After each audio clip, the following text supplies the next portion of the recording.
Hello everyone. तो आज हम अपने इस वीडियो में बात करने जा रहे हैं स्तन ग्रंथियों के बारे में, यानी कि मेमोरी ग्लैंड्स। तो आज हमने पिछले वीडियो में मादा जनन तंत्र के सभी अंगों को पढ़ लिया था, और जिसमें से एक और सम्मिलित अंग होता है स्तन ग्रंथियाँ। स्तन ग्रंथियाँ यहाँ पर हम केवल मादा की ही बात करेंगे, क्योंकि नर में भी स्तन ग्रंथियाँ होती है, लेकिन वो इनएक्टिव या निष्क्रिय होती है। मादा जो स्तनधारी है, ठीक है, मादा जो मनुष्य है, उनके अंदर जो है स्तन ग्रंथियाँ या मेमोरी ग्लैंड्स क्या होती हैं, एक्टिव, यानी कि सक्रिय। अब क्या होती है, देखिए, स्तन ग्रंथियां हैं वो स्तनधारी जीवों की विशेषता है, यानी कि जिन जिन जीवों में आपको स्तन देखने को मिलते हैं उनको ही क्या बोलते हैं, स्तनधारी जीव। ठीक है। अब इसकी संख्या कितनी होती है भाई, मानव में 2, या जिसे हम कह सकते हैं 1 जोड़ी। अब स्तन ग्रंथियां जो है वो पसीने की ग्रंथियों का रूपांतरण है। यस, ये सवाल कभी पूछ ले कि स्तन ग्रंथियां है वो कौन सी ग्रंथियों का रूपांतरण होती है, तो आंसर क्या हो जाएगा भाई, पसीने की ग्रंथियों का। ठीक है, पसीने की ग्रंथियों का रूपांतरण होती है। अब स्तनों में क्या मिलता है भाई, ग्रंथिल उत्तक और विभिन्न मात्रा में वसा। यस, तो स्तन में क्या होता है भाई, वसा होता है विभिन्न मात्रा में, और ग्रंथिल उत्तक होते हैं। अब क्या होता है, अब हम जब स्तन ग्रंथि की स्ट्रक्चर पढ़ते हैं तो देखिए, मानव के प्रत्येक स्तन में 15 से 20 स्तन पालियां होती हैं, और इन पालियों के अंदर क्या मिलते हैं, इनमें कोशिकाओं के गुच्छे उपस्थित होते हैं, जिन्हें क्या कहते हैं, स्तन कूपिका। यानी कि जो सबसे पीछे जो जो स्तन पालियां हैं उनमें ऐसे, ठीक है, कोशिकाओं के गुच्छे मिलेंगे, जिन्हें क्या कहेंगे भाई, स्तन कूपिकाएं। क्या कहते हैं इनको, स्तन कूपिकाएं। तो देखिए, अब इन कूपिकाओं में क्या होता है, दुग्ध का निर्माण और स्त्रावण। यस, वेरी इंपॉर्टेंट चीज, स्तन ग्रंथियों के कौन से भाग में दुग्ध का निर्माण होता है, कूपिकाओं में, और स्त्रावण भी आगे वहीं से होता है। फिर ये स्तन कूपिकाएं आगे किस में खुलती है, स्तन नलिकाओं में। अनेक स्तन नलिकाएं मिलकर स्तन वाहिनी बनाती हैं, और स्तन वाहिनी मिलकर क्या बना देती हैं, दुग्ध वाहिनी। स्तन वाहिनी मिलकर क्या बना देती है भाई, दुग्ध वाहिनी, और जिससे आगे चूचक या निप्पल से है वो दुग्ध बाहर निकल जाएगा। ठीक है। अब मानव दूध के बारे में अगर हम बात करें तो दूध में भाई क्या क्या मिलेंगे अपने को, कैसीन प्रोटीन मिलेगा। Yes, very important. दूध में कौन सा प्रोटीन होता है, कैसीन। कौन सा, कैसीन प्रोटीन। कार्बोहाइड्रेट मिलते हैं, लैक्टोज। यस, शुगर कौन सी होती है, लैक्टोज। लैक्टोज हम जो खाते हैं कार्बोहाइड्रेट जो ठीक है, वो कौन सा होता है, नॉर्मली ग्लूकोज। और दूध और दही में कौन सी शुगर होती है, लैक्टोज। शर्करा का मतलब क्या है, शुगर है, तो लैक्टोज शुगर होगी। लवण होंगे, सॉल्ट्स है, विटामिन है, जल है, और काफ़ी मात्रा में क्या होते हैं, वसा कणिका है। अब प्रसव यानी डिलीवरी के पश्चात कुछ दिनों तक आने वाले प्रारंभिक दूध को क्या कहते हैं, कोलेस्ट्रम। क्या कहते हैं, कोलेस्ट्रम या खीस। और खीस कैसा होता है भाई, हल्का पीला होता है तथा इसमें IgA प्रतिरक्षी उपस्थित होती है। यस, माँ के प्रारंभिक दूध या कोलेस्ट्रम या खीस में कौन सी प्रतिरक्षी उपस्थित होती है भाई, IgA। इसको हम पहले भी पढ़ चुके हैं। ठीक है, ये स्ट्रक्चर को आपको अच्छे से समझ लेना है। कुछ नहीं, स्तन कूपिकाएं मिलेगी तो वो क्या बनाएगी भाई, स्तन नलिका। स्तन नलिकाएं आगे स्तन वाहिनी, और स्तन वाहिनी आगे दुग्ध वाहिनी। आप इसको एक फ्लो चार्ट भी बना सकते हैं, स्तन कूपिका, ठीक है, स्तन नलिका, स्तन वाहिनी और दुग्ध वाहिनी। बस, तो इससे आपको शॉर्ट में याद रह जाएगा। अब आप अगर इस फोटो को देखें तो इस फोटो में आपको साफ साफ दिख रहा होगा कि पीछे हैं वो जो है वसा कणिकाएं हैं, फिर स्तन कूपिकाएं हैं, ठीक है, आगे वो अब नलिकाएं बना रही है, और फिर आगे दुग्ध वाहिनी। ठीक है, इस तरीके से आपको सारा मिल जाएगा। और जो बाहरी संरचना होती है उसे क्या कहते हैं भाई, निप्पल या चूचक। ठीक है, ये क्या हो जाएगी भाई, अपने स्तन ग्रंथि की फोटो। और पीछे जो दे रखे हैं स्तन ग्रंथि में, तो वहाँ पर क्या है भाई, ये पसलियों के आगे होती है, ठीक है, उपस्थित। ओके, तो नर जनन तंत्र और मादा जनन तंत्र की कंप्लीट संरचना पढ़ने के बाद में अपना अगला टॉपिक आता है युग्मक जनन या गैमेटोजेनेसिस, या हम ऐसे भी कह सकते हैं कि इस चैप्टर का ये दूसरा पार्ट है। तो दूसरा पार्ट क्या है भाई, तो सबसे पहले अपन बात करते हैं युग्मक जनन की। ठीक है, तो युग्मक जनन, तो देखिए गैमेटोजेनेसिस बोलता है इसको इंग्लिश में। गैमेट्स का मतलब होता है युग्मक, और जेनेसिस यानी कि उनका जन्म होना। तो युग्मक जनन, नर में शुक्राणुओं और मादा में अंडाणुओं के निर्माण की प्रक्रिया को ही अपन क्या बोलेंगे भाई, युग्मक जनन। सीधी सीधी डेफिनेशन है, कोई हार्ड चीज नहीं है। सबसे पहले बात करते हैं शुक्राणु जनन की, जिसे कहते हैं स्पर्मेटोजेनेसिस। तो अब हम इसकी आपको फिर से एक बार डेफिनेशन लिखनी है कि नर में शुक्राणुओं के निर्माण की प्रक्रिया को ही क्या कहते हैं भाई, शुक्राणु जनन। तो अब हम बात करते हैं, तो शुक्राणु जनन है वो स्टार्ट कब होगा भाई, शुक्राणु जनन को मैं शुक्र जनन भी कह सकता हूँ। ये प्रक्रिया है वो नर में यौवनावस्था के साथ तो शुरू होती हैं और जीवन भर चलती रहती हैं। यह इंपॉर्टेंट पॉइंट है, क्योंकि फीमेल या मादा में हम जानते हैं कि ऐसा नहीं होता है। नर में शुक्राणुओं का निर्माण है वो पूरे जीवन भर चलता रहता है, लेकिन मादा में हमने पढ़ा है 8th क्लास में 10th क्लास में रजो निवृत्ति करके मिनोपॉज क्या होता है, 40 से 45 की एज के बाद में है वो फीमेल में है वो जो अंडाणु है उनका निर्माण होना क्या हो जाता है, बंद, जिस कारण है वो उनमें अंडाणु उत्पन्न नहीं होते, जिसे अपन क्या कहते हैं, रजो निवृत्ति। यानी कि उनमें है वो 40 से 45 की बाद में उम्र के बाद में अंडाणु निर्माण नहीं होते, लेकिन नर में है वो शुक्राणु निर्माण है वो जीवन भर चलता रहता है। अब शुक्राणु का निर्माण है वो वृषण की किस में होता है भाई, शुक्र जनन नलिकाओं में। यस, जब हमने वृषण की संरचना पढ़ी थी तो हमने पढ़ा था कि शुक्राणुओं का निर्माण किस में होगा भाई, वृषण की शुक्र जनन नलिकाओं में। और अगर हम बात करें कि मानव के शुक्राणु में क्या मिलता है भाई, 50% एक्स और 50% वाई क्रोमोसोम यानी वाई गुणसूत्र उपस्थित होते हैं। यस, मेल के पास में देखिए हमने जेनेटिक्स में भी पढ़ा था कि मेल के पास में कोई ऑप्शन नहीं है, या तो एक्स आएगा लिंग निर्धारण में जब हमने पढ़ा था, और या वाई आएगा, यानी कि दोनों कितने होते हैं भाई, 50%। ओके, अब शुक्र जनन है वो 2 चरणों में होगा। सबसे पहले देखिए शुक्राणु नहीं बनते, सबसे पहले बनती है शुक्राणु प्रसु यानी स्पर्मेटिड्स कोशिका। क्या होती है भाई, शुक्राणु प्रसु कोशिका या स्पर्मेटिड्स, ये बनेगी। और फिर शुक्राणु प्रसु का क्या होगा, शुक्राणु में कायांतरण, यानी कि पहले शुक्राणु प्रसु कोशिका बनेगी और फिर उससे आगे क्या बनेगा, शुक्राणु, यानी कि इसका क्या होगा, कायांतरण या रूपांतरण। तो चलिए बात करते हैं। तो वृषण की शुक्र जनन नलिका है उसमें क्या होती है भाई, शुक्र जनन कोशिकाएं बनती है, यानी कि शुक्र जनन नलिकाओं में क्या बनती है, शुक्र जनन कोशिकाएं उपस्थित होती हैं, और जिनमें क्या होता है भाई, समसूत्री विभाजन। ये देखिए ये क्या है भाई, वृषण की शुक्र जनन नलिकाओं में उपस्थित शुक्र जनन कोशिका। और इसमें क्या हो रहा है देखिए, गुणसूत्रों की संख्या 2n 2n 2n यानी कि सेम रह रही है। तो यहाँ पर कौन सा विभाजन हुआ भाई, समसूत्री विभाजन। कौन सा विभाजन हो गया, समसूत्री विभाजन, यानी कि इनमें है वो क्या होता रहता है भाई, समसूत्री विभाजन, यानी कि 1 से 2 2 से 4 4 से 8 8 से 16 इस तरीके से कोशिकाएं बनती जाएंगी लाखों की संख्या में।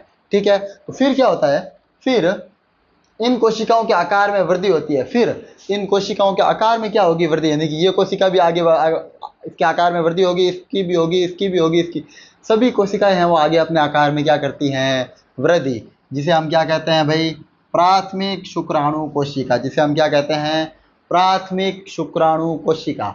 अब इसमें क्या होगा, इसमें होगा अर्धसूत्री विभाजन। तो प्राथमिक शुक्राणु कोशिका में क्या होता है भाई, प्रथम अर्धसूत्री विभाजन, जिससे द्वितीय शुक्राणु कोशिका बनती है। यस, हमने पढ़ा था 11th में, जब क्या होता है समसूत्री विभाजन का मतलब क्या है कि एक 2n कोशिका है, इससे क्या बनेगी, 2 2n कोशिका। तो ये तो क्या हो जाता है भाई, समसूत्री विभाजन। लेकिन अर्धसूत्री का मतलब क्या है, एक 2n है इससे और आगे n, यानी कि 4 अगुणित कोशिका बनती हैं, किससे, एक अर्धसूत्री विभाजन से। कितनी, 4 अगुणित कोशिका।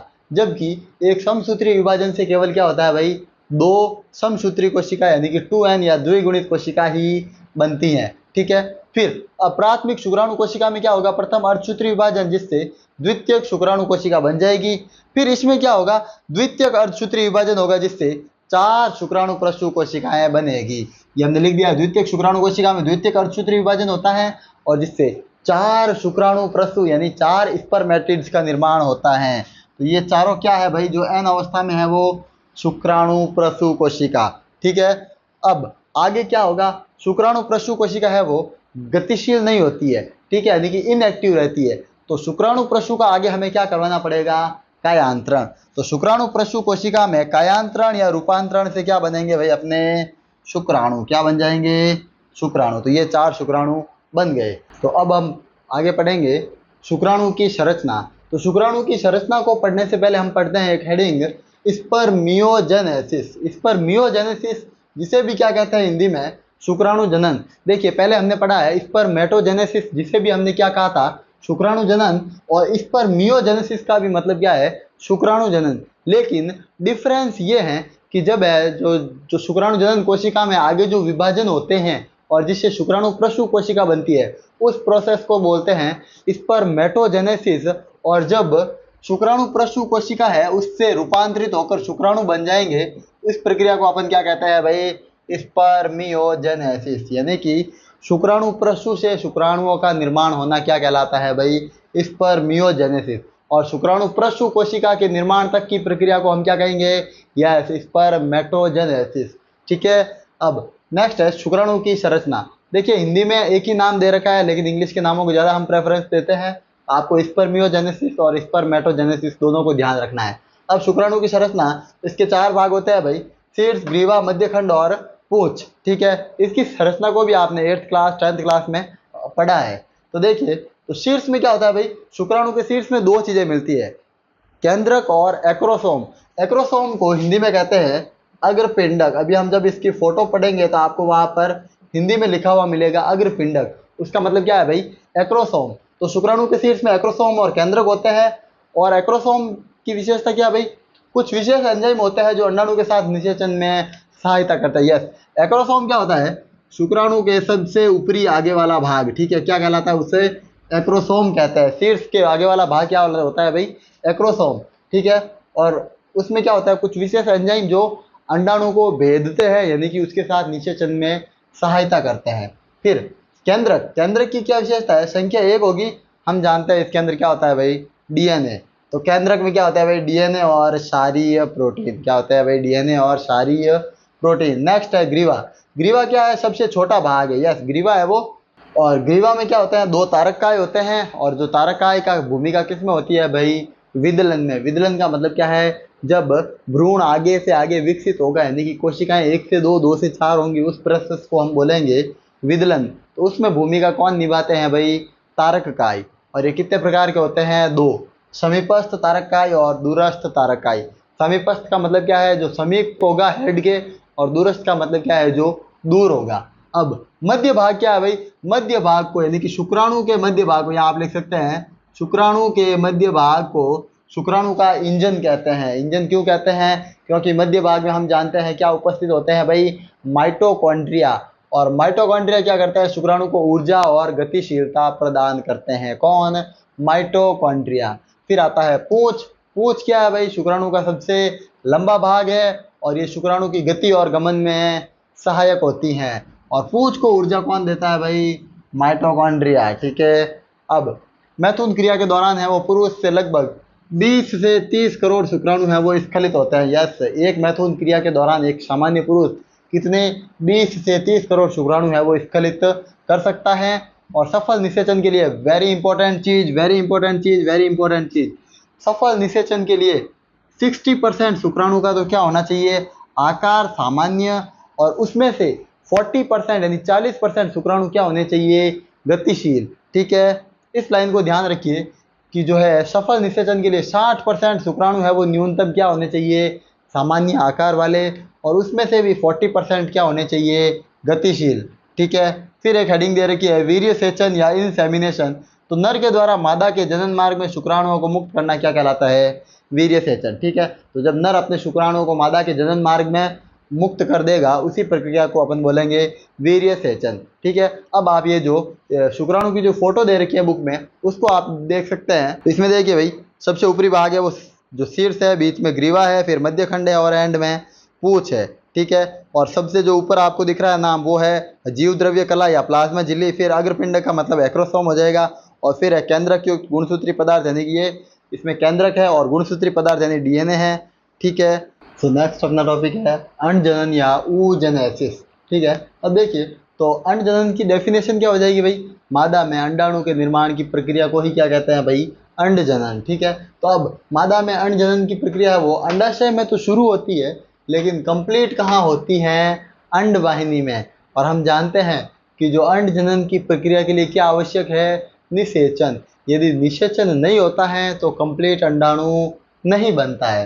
अंड जनन के पूर्ण होने के लिए निषेचन आवश्यक है। इसको अपन ने एक लाइन में भी लिख लिया है। अब अगर हम अंड जनन की प्रावस्थाएं देखें तो 3 होती है भाई, गुणन प्रावस्था, वृद्धि प्रावस्था और परिपक्वन प्रावस्था। गुणन में क्या होगा? केवल और केवल गुणन होगा, यानी कि एक का डबल होगा। ठीक है। तो यह अवस्था है वो जन्म से यौनावस्था तक होती है। और इसमें अंड जननी कोशिकाओं से प्राथमिक अंडक का निर्माण होता है। यदि आपको याद हो, और पुट्टकों का विकास, जिसमें हमने देखा था कि पहले है वो प्राथमिक पुटक में केवल वृद्धि होगी, उसके अंदर प्राथमिक अंडक उपस्थित होगा। अगर आपको याद हो तो देखिए, तो क्या होता है भाई, यह अवस्था जन्म से यौनारंभ तक होती है तथा इसमें अंडजननी कोशिकाओं से प्राथमिक अंडक का निर्माण होता है। ये अंडजननी कोशिका है जो उगोनिया, उससे क्या बनता है भाई, प्राथमिक अंडक। ये सब अब कब होगा भाई, यौनावस्था तक। क्या होगा, एक का डबल, ये सब क्या होती जाएगी भाई, डबल, 2n 2n 2n, ठीक है। इसे अपन क्या कहते हैं भाई, गुणन प्रावस्था। और आप जल्दी से बताइए कमेंट में कि इसके अंदर है वो कौन सा विभाजन हुआ है, ठीक है। फिर देखिए, फिर होती है नेक्स्ट वृद्धि प्रावस्था। इसमें क्या होता है भाई, यह अवस्था यौनावस्था के साथ तो शुरू होती है और इसमें प्राथमिक अंडक आकार में कई गुना क्या हो जाता है, बड़ा। अब ये जो प्राथमिक अंडक बने थे वो क्या हो जाएंगे, आकार में बड़े। ये सब क्या है भाई, प्राथमिक अंडक। ये सब क्या है, प्राथमिक अंडक, ओके। और अब वो आकार में क्या होंगे, बड़े। कब, यौनावस्था स्टार्ट होने के साथ ही। फिर क्या होता है भाई, तीसरी है परिपक्वन प्रावस्था। अब परिपक्वन में क्या होता है, इस अवस्था में प्राथमिक अंडक में अर्धसूत्री विभाजन पूर्ण होता है, ठीक है। अब यहाँ पर क्या होगा भाई, जो इसमें प्रथम अर्धसूत्री विभाजन होगा जिससे क्या बनेगा, द्वितीयक अंडक। तो देखिए, प्रथम एक नोट लिखा है हमने, नोट वेरी इंपॉर्टेंट है कि जो प्रथम अर्धसूत्री विभाजन है वो यौनावस्था से पहले ही शुरू हो जाता है, परंतु वो प्रोफेज फर्स्ट के डाइकाइनेसिस अवस्था में रुका रहता है। अगर आपको कोशिका चक्र का चैप्टर याद हो, ठीक है, जो हमने पिछली क्लास में पढ़ा था, तो क्या होता है भाई इसमें कि जो है प्रोफेज फर्स्ट है, जो कोशिका विभाजन की अवस्था, तो प्रोफेज फर्स्ट के डाइकाइनेसिस में रुका रहता है, ठीक है। फिर अब प्रथम अर्धसूत्री विभाजन पूर्ण होने से क्या बनेगा, द्वितीयक अंडक। ये देखिए, ये स्टार्ट तो यौनावस्था से पहले हो जाएगा प्रथम अर्धसूत्री विभाजन, लेकिन पूरा कब होगा भाई, यौनावस्था स्टार्ट होने के बाद। और जब ये पूरा हो जाएगा तो क्या बनेगी भाई, द्वितीयक अंडक। यस, प्रथम अर्धसूत्री विभाजन पूर्ण होने से क्या बना, द्वितीयक अंडक। और अर्धसूत्री विभाजन है तो क्या हो जाएंगे, युग्मक आधे, ठीक है। फिर तथा प्रथम ध्रुवीय पिंड का निर्माण होता है, यस। लेकिन इसके साथ में और क्या बनेगी भाई, एक पोलर बॉडी, प्रथम ध्रुवीय पिंड। फिर इसमें क्या होगा, अब प्रथम ध्रुवीय, अगर आपसे कोई पूछ ले कि पोलर बॉडी क्यों बनती है, वैसे 12th के बच्चों को ये बताया नहीं जाता है। तो प्रथम ध्रुवीय पिंड या पोलर बॉडी का निर्माण इसलिए होता है केवल अगुणित अवस्था को बनाए रखने के लिए, ताकि इस बेचारे को अकेला फील ना हो, ठीक है। तो प्रथम ध्रुवीय पिंड का निर्माण है वो अगुणित अवस्था को बनाए रखने के लिए होता है। फिर क्या होता है, यह द्वितीयक अंडक है वो अंडाशय से निकल कर क्या कहाँ आ जाएगा, अंडवाहिनी में। कब आएगा भाई, अगर आपको अंडोत्सर्ग याद हो तो आर्तव चक्र के 14वें दिन ग्राफियन पुटक फट जाता था और उससे है वो द्वितीयक अंडक बाहर आ जाता था। तो वो बाहर कहाँ आता है भाई, अंडवाहिनी में। अब अंडवाहिनी में आता है तथा यदि इसमें निषेचन होता है तो इसमें अर्धसूत्री विभाजन है वो पूर्ण हो जाएगा। जो द्वितीयक अर्धसूत्री विभाजन था वो क्या हो जाएगा, पूर्ण। और तथा किसका निर्माण हो जाएगा, अंडाणु का। और फिर क्या बन जाएगा, अंडाणु। यानी कि मादा में जब तक निषेचन नहीं होगा कंप्लीट अंडाणु नहीं बनेगा, केवल वो द्वितीयक अंड होगा। और अगर निषेचन नहीं होता है तो वो शरीर से बाहर जनन मार्ग के द्वारा त्याग दिया जाता है, ठीक है, या वो वहीं पर नष्ट हो जाता है। लेकिन अगर निषेचन हो जाता है यानी कि उसको शुक्राणु मिल जाता है तो उसमें क्या होगा भाई, द्वितीयक अर्धसूत्री विभाजन, मैंने लिखा है अर्धसूत्री विभाजन सेकंड, ये भी होगा। और क्या बनेगा, कंप्लीट अंडाणु। क्या बन जाएगा भाई, कंप्लीट अंडाणु। अब एक नोट लिखेंगे अपन, आप नोट लिख लीजिए कि नर में ये जो विभाजन होता है शुक्राणु का, तो एक विभाजन से कितने शुक्राणु बनते हैं, 4। लेकिन मादा में एक विभाजन से केवल एक ही अंडाणु बनता है। कितना बनता है भाई, केवल एक ही अंडाणु। और अंडाणु के पूर्ण परिपक्वन के लिए क्या आवश्यक है भाई, निषेचन। क्या होता है भाई, निषेचन आवश्यक है, ठीक है। एक बार फिर से इसको देख लीजिए कैसे होगा भाई। पहले यहाँ पर हम जानते हैं कौन सा विभाजन हुआ, समसूत्री विभाजन, गुणन प्रावस्था, एक का डबल, डबल का 4, 2 का 4, 4 का 8, ये सब करने के लिए कौन सा होता है भाई, समसूत्री। फिर क्या होगी, वृद्धि, प्राथमिक अंडक बनेगा, प्रथम अर्धसूत्री विभाजन होगा, ठीक है। अच्छा, प्रथम अर्धसूत्री विभाजन, द्वितीयक अर्धसूत्री विभाजन, ये सब क्या है, अगर आपको याद हो तो जो पहला अर्धसूत्री विभाजन होता है उसमें तो क्या हो जाती है भाई, कोशिकाओं में गुणसूत्रों की संख्या आदि। लेकिन दूसरे में आदि नहीं होती है, क्योंकि हमने वहां पर पढ़ा था कि जो द्वितीयक अर्धसूत्री विभाजन होता है वो समसूत्री विभाजन के समान ही होता है, यानी कि उसमें 23 के 23 ही रहेंगे। ठीक है, तो इसलिए यहाँ पर कोई चेंजेस नहीं हुए। ओके, नेक्स्ट अपना टॉपिक है भाई अंडाणु की संरचना। तो देखिए अंडाणु की संरचना की अगर हम बात करें, अंडाणु के अंदर परतें कितनी मिलेगी? 2। तो जो बाहरी परत होती है उसे तो अपन क्या कहते हैं भाई? Corona radiata. और जो आंतरिक परत होती है उसे हम क्या कहते हैं भाई? Zona pellucida. ठीक है, 2 परतें होगी, बाहरी परत और आंतरिक परत, कोरोना रेडिएटा और जोना पेल्यूसिडा। अब एक अंदर क्या मिल जाएगा? बीच में केंद्रक। बीच में एक बड़ा सा क्या होता है भाई? केंद्रक। और अंडाणु की झिल्ली, अब इस जो झिल्ली होती है इसकी, उसके बीच में और उस झिल्ली का नाम क्या है भाई? वाइटालिन झिल्ली या विटालिन झिल्ली तथा जोना पेल्यूसिडा के बीच में अवकाश मिलेगा, जिसे क्या कहते हैं भाई? परिपीतकी अवकाश। जिसे हम क्या कहते हैं भाई? परिपीतकी अवकाश। केंद्रक और इसके बीच में ये जो जोना पेल्यूसिडा है, ये है क्या भाई? Zona pellucida. ये क्या हो जाएगी? Corona radiata. और ये है क्या? केंद्रक। तो केंद्रक की इस झिल्ली और इसके जोना पेल्यूसिडा के बीच में ये जो अवकाश है इसे अपन क्या नाम देते हैं भाई? परिपीतकी अवकाश। क्या कहते हैं भाई? परिपीतकी अवकाश। ठीक है, और इस फोटो को आप बुक में भी देख सकते हैं। एक दिया हुआ फोटो ये जो आपको दिख रहा है, इसमें क्या हो रहा है भाई? एक अंडाणु है, उस पर शुक्राणु है वो अटैक कर रहे हैं, और आपको दिख रहे होंगे जो बाहरी परत है वो क्या है भाई? Corona radiata. और आंतरिक परत क्या है? Zona pellucida. ठीक है, और यहाँ पर केंद्रक और इसके बीच में क्या दिख रहा है आपको? परिपीतकी अवकाश। अब अपन देखते हैं यौवनावस्था पर हार्मोनों का क्या नियंत्रण होता है, यानी कि हमारी जो यौवनावस्था होती है उस पर हार्मोन किस प्रकार से अपना प्रभाव दिखाते हैं। तो चलिए देखते। तो सबसे पहले तो इंपॉर्टेंट ग्रंथि कौन सी है भाई? हाइपोथैलेमस। ठीक है, हाइपोथैलेमस क्या है भाई? हाइपोथैलेमस 2 प्रकार के हार्मोन डालता है। ठीक है, एक तो रिलीजिंग यानी कि रिलीज प्रेरक हार्मोन, और एक इनहिबिटिंग यानी कि रोकने वाले या रोधक हार्मोन। रोकने वाले या रोधक हार्मोन कौन डालता है भाई? हाइपोथैलेमस। तो पहले तो ये क्या डालेगा? RH यानी कि रिलीजिंग, तो GnRH डालेगा। कौन? Hypothalamus. Gonadotropin releasing hormone. GnRH का मतलब क्या है भाई? Gonadotropin releasing hormone. अब ये GnRH अपना प्रभाव किस पर दिखाएगा? अगर पीयूष या एंटीरियर पिट्यूटरी पर। किस पर? एंटीरियर पिट्यूटरी पर। कौन दिखाएगा अपना प्रभाव? हाइपोथैलेमस से स्त्रावित हुआ GnRH। अब अगर पीयूष फिर 2 प्रकार के हार्मोन स्त्रावित करता है, हम जानते हैं FSH और LH। इनकी फुल फॉर्म क्या है? पहले बता चुका हूं आपको। FSH की क्या होती है भाई? Follicular stimulating hormone. Follicular stimulating hormone. ठीक है, और LH की फुल फॉर्म क्या होती है भाई? Luteinizing hormone. मैं पहले इसको लिख चुका हूं, एक बार फिर से लिख रहा हूं, ल्यूटिनाइजिंग हार्मोन। ठीक है, ओके। अब FSH और LH नर और मादा में अपना प्रभाव किस प्रकार से दिखाता है? तो FSH अगर नर में आएगा तो वो किसको करेगा? सर्टोली कोशिकाओं को प्रेरित, जिससे ये सर्टोली कोशिकाएं क्या करेगी भाई? शुक्राणुओं को पोषण प्रदान करेगी। मादा में क्या होता है भाई? FSH का काम पुटकीय वृद्धि, प्राथमिक पुटक, द्वितीयक पुटक, तृतीयक पुटक, ग्राफियन पुटक, वो सब किसके प्रभाव में बनते हैं? FSH के प्रभाव में। और फिर इससे एस्ट्रोजन का भी क्या होगा? स्त्रावण। ठीक है, फिर LH क्या करता है भाई? नर में तो लीडिंग कोशिकाओं को प्रेरित करता है, और जिससे क्या होता है भाई? हम जानते हैं लीडिंग कोशिकाएं हैं वो टेस्टोस्टेरोन का स्त्रावण करवाती है। और LH अगर मादा में गया तो क्या होगा भाई? अंडोत्सर्ग होगा। ठीक है, यानी कि जो FSH से पूरा पुटक के विकास हो गया, फिर LH आके क्या करवा देगा? अंडोत्सर्ग यानी कि ग्राफियन पुटक फटेगा और अंडाणु है वो अंडाशय से बाहर। ठीक है, तो ये क्या हो गया भाई? यौवनावस्था पर हार्मोनों का नियंत्रण। तो आपको शुक्र जनन और अंड जनन दोनों प्रक्रियाएं इसी वीडियो में हमने समझ ली हैं। Okay, thank you for watching. तो मिलते हैं अपन अपने नेक्स्ट वीडियो में।